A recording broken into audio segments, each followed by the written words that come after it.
முக்கிய செய்தி, அடுத்த 48 மணி நேரத்தில் காற்றழுத்த தாழ்வு பகுதி உருவாக இருப்பதாக இந்திய வானிலை ஆய்வு மையம் தெரிவித்துள்ளது. தெற்கு அந்தமான் கடல் பகுதியில் அடுத்த 24 மணி நேரத்தில் வளிமண்டல மேலடுக்கு சுழற்சி உருவாகும் என்றும் இந்திய வானிலை ஆய்வு மையம் தெரிவித்துள்ளது. கூடுதல் விவரங்களை செய்தியாளர் செலினா வழங்க கேட்கலாம். செலினா, இது குறித்து இந்திய வானிலை ஆய்வு மையம் தெரிவித்துள்ள தகவல்கள். தென்மேற்கு அந்தமான் கடல் பகுதியில் குறிப்பாக அடுத்து வரக்கூடிய 24 மணி நேரத்தில் வளிமண்டல மேலடுக்கு சுழற்சி என்பது உருவாக வாய்ப்பிருப்பதாகும். இதன் காரணமாக அடுத்த 48 மணி நேரத்தில் அந்தமான் கடல் பகுதியில் காற்றழுத்த தாழ்வு பகுதி உருவாக வாய்ப்பிருப்பதாக இந்திய வானிலை ஆய்வு மையம் தெரிவித்திருக்கிறது.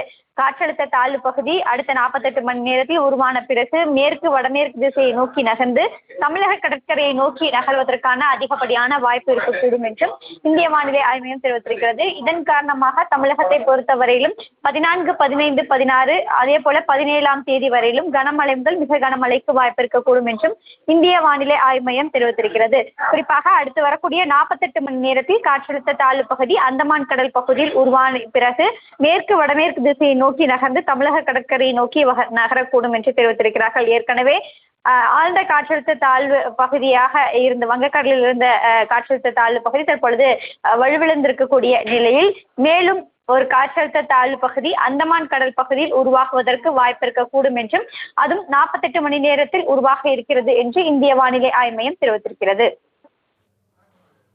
தாங்கள் வழங்கிய தகவல்களுக்கு நன்றி செலினா.